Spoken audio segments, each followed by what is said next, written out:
Welcome to Prerna tutorials. आज मैं अपने चैनल पे पढ़ाई से हटके कुछ इंस्पिरेशनल चीज शेयर करना चाहती हूँ।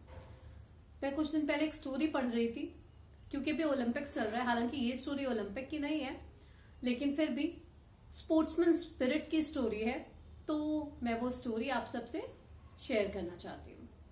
दिसंबर 2012 में एक क्रॉस कंट्री रेस हुआ था बुर्लादा नवेरा में।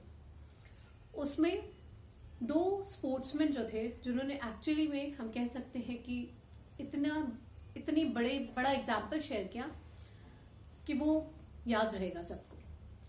तो एक आबिल मुताई थे केन्या के रनर, लॉन्ग रन था 3000 मीटर का।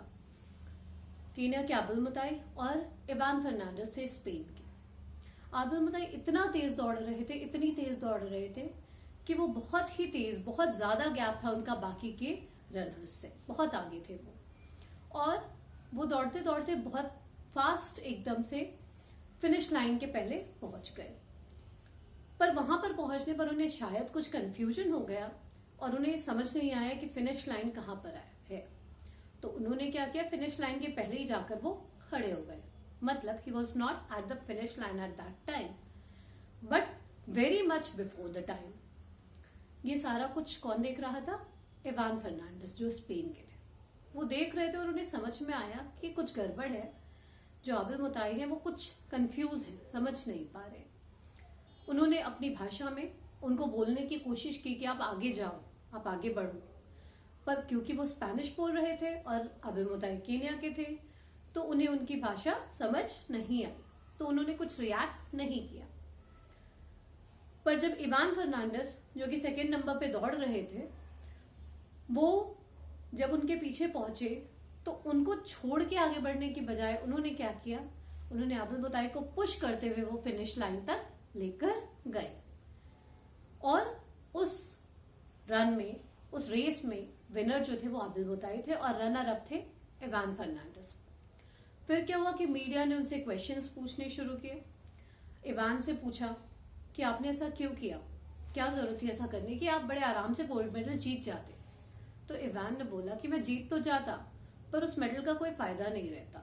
और मेरी माँ क्या सोचती कि मैं कैसे जीत के आया हूँ, मुझे वो सम्मान नहीं मिलता जो मुझे एक्चुअल में जीतने पर मिलता। बहुत क्लियर दिख रहा था कि आबिल मुताई जो है वो बहुत तेज दौड़ रहे हैं, इसलिए विनर तो वही थे। हाँ, वो कंफ्यूजन की वजह से थोड़ा सा पहले रुक गए। उन्होंने बोला कि मैं इस वर्ल्ड को एक बेटर प्लेस बनाना चाहता हूँ। मैं चाहता हूँ, मेरा सपना है कि दुनिया एक ऐसी जगह बने जहां पर लोग एक दूसरों की गलतियों का फायदा उठाने के बजाय एक दूसरों की मदद करें। ये बातें सब इवान फर्नांडिस ने कही और सच में फिर वो ट्रू हीरो थे। उस रेस के रनर अप होके भी एक हीरो की तरह या एक विनर की तरह उन्हें देखा जा रहा था। उन्होंने बोला कि मेरी माँ ने मुझे ऐसे संस्कार नहीं दिए हैं और वो क्या सोचेगी अगर मैं ऐसे जीत के चला जाऊंगा। तो इसलिए मैंने जो मुझे सही लगा वो मैंने किया। इन बातों का मतलब बस इतना है कि आज कंपटीशन की इस रेस में कंपटीशन होना चाहिए, पार्टिसिपेट भी करना चाहिए, लेकिन उसमें अपने एथिक्स और अपने वैल्यूज को और अपनी बेसिक जो मोरालिटी है उन सबको हमें साथ लेकर चलना चाहिए। हम अपने मॉरल वैल्यूज को ना खो दें, अपने एथिक्स को ना भूल जाएं। इन सब का भी ध्यान हमें रखना चाहिए। आगे बढ़ना है, जरूर बढ़ना है, लेकिन मेहनत से आगे बढ़ना है, हिम्मत से आगे बढ़ना है। दूसरों को नीचे गिरा के या दूसरों को पीछे खींच के आगे नहीं बढ़ना है। ये सारी बातें हमें जीवन में हमेशा आगे ही लेकर जाएंगी। मुश्किलें आती हैं, लेकिन हमें गलत रास्ता कभी भी नहीं चुनना है, हमें गलत का साथ नहीं देना है। इन सब बातों का हमें थोड़ा सा ध्यान रखना चाहिए। और भी इंस्पिरेशनल स्टोरीज के लिए हम शेयर करते रहेंगे प्रेरणा ट्यूटोरियल्स पर।